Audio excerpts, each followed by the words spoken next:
हे श्रेष्ठार्जनों, सत्य की पगडंडी की इस चौराहे पर आप सबों का हार्दिक स्वागत है। आज भक्ति के इस दोराहे पर आप खड़े हैं। एक श्रद्धा के मार्ग को दिखलाता है तो दूसरा श्रम निष्ठा अर्थात हठ कर्म योग को बतलाता है। आप भक्ति के इन दो राहों के महत्व को आत्मसात कर अपने जीवन मूल्यों को समझने का प्रयास करें। मित्रों, जीवन के परम सत्य एवं परम मूल्य को हम ज्ञान, कर्म और भक्ति मार्ग से ही समझ सकते हैं। भक्ति उच्च ज्ञान योग और कठिन कर्म योग से इतर कभी कभी सहज योग की स्थापना कर हमें अंतिम लक्ष्य तक पहुंचाने में सदा सर्वदा सक्षम है। राम जी सबल लंका विजय को अग्रसर थे। इसी क्रम में श्री राम सेतु का निर्माण अपरिहार्य था। लाखों राम सेवक सेतु निर्माण में समर्पित थे, पर आपने उस गिलहरी की भक्ति को देखा जिसने उसे उसके अंतिम लक्ष्य तक पहुंचाया। नन्ही सी गिलहरी के मुख में दबा वह छोटा सा कंकड़ ही तो था जो उसे श्री राम का स्नेही बनाते हुए उसे सर्वश्रेष्ठ सेवक बनाया। हे श्रेष्ठ जनों, माला तो कर में फिरै, जीभ फिरै मुख माही, मनमा तो चहुदिशी फिरै, यह तो सुमिरन नाही। भक्ति समर्पण से अपना आकार पाता है, न कि आडंबर से। भक्ति श्रद्धा से अवलोकित होता है, न कि हठ योग से। भक्ति भाव का प्रतीक होता है, न कि भावना का। मित्रों, भावना कामना एवं वासना का मिश्र रूप होता है, जो कम से कम भक्ति का पर्याय तो नहीं होता। ज्ञान योग एवं कर्म योग से ईश्वर की प्राप्ति तो होती है, पर यह सहज योग से दूर होने के कारण लक्ष्य प्राप्ति में अधिक समय लगाता है एवं अधिक विलंब सुनिश्चित करता है। ये दोनों मार्ग अभिमान से भरे गड्ढों से होकर गुजरते हैं, जबकि भक्ति योग में सब कुछ ईश्वर का है तथा सब कुछ ईश्वर को समर्पित है। इसी भाव को आत्मसात करने से अभिमान स्वतः ही नष्ट हो जाता है। यहाँ एक कथा को आपके समक्ष रखते हैं। यह कथा आपको इन तीनों मार्गों को आप अवश्य ही गुजरने का अनुभव देगा। एक पुराना ठाकरवाड़ी था। उसका सेवक एक परम ज्ञानी महात्मा। ईश्वर के प्रेम में उसने विवाह तक नहीं किया था। ठाकुर जी की सेवा करना ही उसका काम। ठाकुर जी ही उसका परिवार बन गए थे। नित्य प्रातः उठ स्नान आदि से निवृत्त हो ठाकुर जी की सेवा में वह लग जाता। राम नाम का जप करते हुए वह ठाकुर जी की साफ सफाई एवं ठाकुर जी के लिए भोग बनाकर पूजा पाठ करता तथा पूरी दिनचर्या को इसी प्रकार वह समर्पित करता। ठाकुर जी की जूठन को खाकर अपने को धन्य मानता। समय बीतता गया। वह महात्मा अब बूढ़ा हो चुका था। उनसे अब उस प्रकार से ठाकुरबाड़ी की काम नहीं हो पा रहा था। अतः उन्होंने एक सेवक को काम पर रख लिया। सेवक के आ जाने के कुछ दिनों बाद वो अपने को हल्का महसूस करने लगे। फिर उन्होंने सोचा कि बड़े बड़े साधु महात्मा लोग जंगल में तपस्या कर भगवान को पाते हैं, तो मैं क्यों न करूं। यह सोच आपने सेवक को बुलाया और उसे ठाकुरबाड़ी का सारा काम समझाकर जंगल जाने की बात कही। इस पर वह सेवक बोला, महात्मा जी, आपको जहाँ जाना है जाइए, पर मेरा नाम अढ़ैया है। मैं 2.5 सेर का भोजन करता हूँ। मेरे भोजन आदि का सर्वश्रेष्ठ प्रबंध करके जाइएगा। महात्मा जी हंसकर बोले, हाँ क्यों नहीं। फिर उन्होंने अढ़ैया को 2.5 सेर चावल, उसी के अनुपात में दाल सब्जियाँ, घी नमक मसाले इत्यादि देकर बोले, तुम स्वच्छता से भोग बनाकर ठाकुर जी को अर्पित कर इसे खा लेना। सेवक कम पढ़ा लिखा था। बोला, महात्मा जी अर्पित करना क्या होता है। महात्मा जी को जंगल में तपस्या करने जाने की जल्दी थी, अतः वह जल्दी से बोले, तुम ठाकुर जी को खिलाकर बाद में खा लेना। सेवक समझ गया। महात्मा जी के जंगल गमन के बाद वह स्नान आदि से निवृत्त हो मंदिर की साफ सफाई कर भोग बनाया। सारा भोग ले जाकर ठाकुर जी के सामने रख दिया और भगवान जी से बोला, भगवान जी हमारा नाम अढ़ैया है, महात्मा जी के सेवक हैं, वो हमें भोजन भात पर आपकी सेवा में रखा है। आप आइए भोजन कीजिए, पर ध्यान रखिएगा कम ही खाइएगा। महात्मा जी आपके लिए कुछ भी हिस्सा नहीं दिए हैं, वो हमारे हिस्से में आपको खिलाने को कहा है। ठाकुर जी नहीं आए। सेवक राह देखता रहा। बीच बीच में कुछ बोल भी रहा था।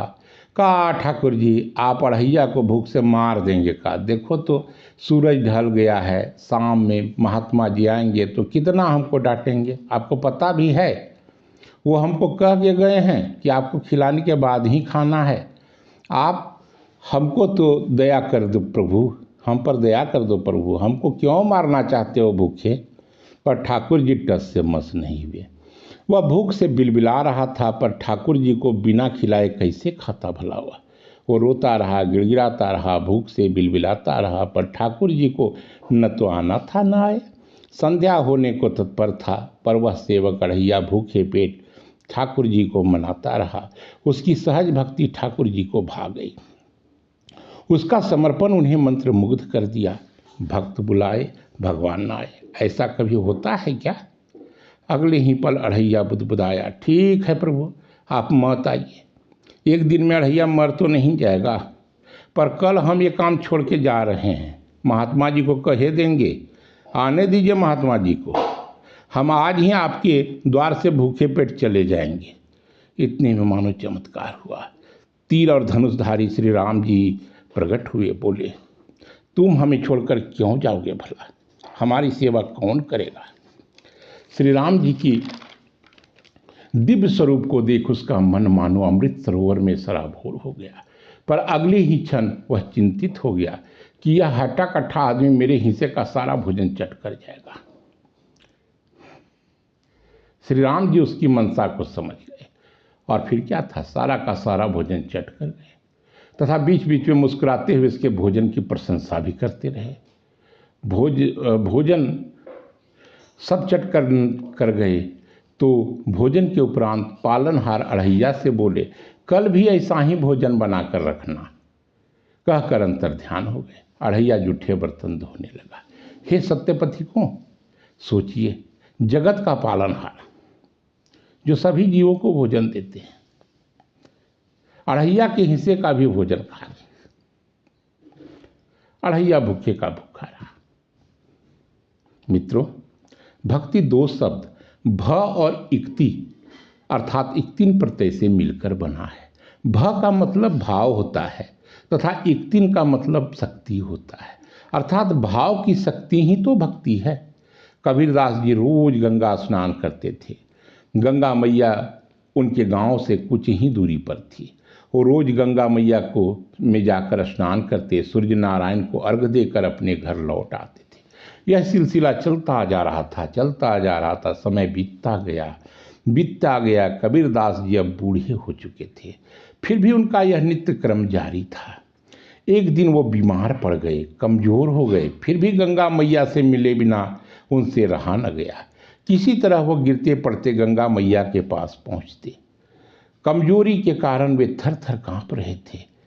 खैर, स्नान आदि से निवृत्त हो सूर्य नारायण को अभिषेक कर माँ गंगा से बोले, माँ गंगे, आज तो किसी तरह मैं गिरते पड़ते उठते बैठते आपके पास आ गया, पर लगता है कि माँ कि अब आपका दर्शन नहीं हो पाएगा। इतना बोल वे डबडबाई आंखों से गंगा मैया की ओर देखते हुए अपने घर की ओर चल दिए। पर ये क्या, उस रात माँ गंगा ने ऐसा चमत्कार कर दिया कि सभी मगहरवासी आश्चर्य से भर गए। गंगा मैया की धारा परिवर्तित होकर कबीरदास जी के ड्योढ़ी तक आ गई। श्रेष्ठ जनों, भक्ति में चमत्कार तो होता ही है, क्योंकि भाव को न तो भाषा की जरूरत होती है न ही अभिव्यक्ति की। भक्ति तो भक्ति है। इसी भक्ति के द्वारा आप अपने आराध्य से एकीकृत हो जाते हैं। भक्त का सुख दुख को आराध्य अपना मानने लगते हैं। अगर भक्त को चोट लगती है तो आराध्य दर्द से बिलबिलाते हैं। मित्रों, एक पंडित जी हुआ करते थे। माँ काली के भक्त। माँ से उनकी भक्ति भाव से जुड़ा था। नित्य माँ की भक्ति से लगे रहने वाले पंडित जी पर किसी ने राजद्रोह का आरोप लगा दिया। अंग्रेजी राज्य में राजद्रोह मतलब फांसी तो निश्चित था। सारा साक्ष्य उनके खिलाफ था। उनके वकील ने जमानत पर बाहर आए इन पंडित जी से बोला, पंडित जी, कल कोर्ट का फैसला आने वाला है, सारे साक्ष्य आपके खिलाफ हैं। राम जाने फांसी की सजा तो निश्चित है। समय से कोर्ट जरूर पहुंच जाइएगा। पंडित जी जरा भी विचलित नहीं हुए। माँ काली की आराधना में कब दिन बदला उन्हें पता ही नहीं चला। अगले दिन सूर्योदय पूर्व उठकर स्नान आदि से निवृत्त हो उन्होंने सोचा, पता नहीं कल से माँ की आराधना मैं कर पाऊंगा या नहीं। अतः अंतिम आराधना मानकर वे आराधना के लिए बैठ गए। पर ये क्या, संध्या काल के समय उनकी तंद्रा टूटी। वे हड़बड़ाकर उठे, दौड़ते हुए कोर्ट पहुँचे। वकील से मिले, पेशकार से मिले, जज से मिले और अपनी गलती के लिए बार बार क्षमा मांगने लगे। पर ये क्या, सभी लोग एक ही बात बोल रहे थे, पंडित जी क्यों मजाक करते हो, आप तो सुबह से ही यहाँ उपस्थित थे। मित्रों, हम लोग जानते हैं पंडित जी माँ काली की आराधना में थे, तो यहाँ कोर्ट में पंडित जी का हम शकल कौन था? किसने पंडित जी को फांसी की सजा से मुक्त किया? खैर, भक्ति में ये चमत्कार तो आम है। ये भक्ति ही की तो शक्ति है कि मगरमच्छ को मार भक्त हाथी को बचाने भगवान नारायण दौड़े दौड़े आए थे। हे श्रेष्ठ जनों, भक्ति का राह थोड़ा आज लंबा हो चुका है। हमें अढ़ैया की कथा को भी पूरा करना है, साथ ही साथ कुछ और इसी प्रकार की भाव वाली भक्ति को उदाहरणार्थ आपके सामने रखना है। साथ ही भक्ति के दूसरे मार्ग सर्वनिष्ठा पर भी बात करनी है। तो मिलते हैं सत्य के पगडंडी के इसी चौराहे पर अगले दिन। मित्रों, धर्म धारण को प्रेरित करता है, जबकि भक्ति भाव को। अतः धर्म और भक्ति एक नहीं है। इस पर भी विस्तृत चर्चा होगी। धन्यवाद।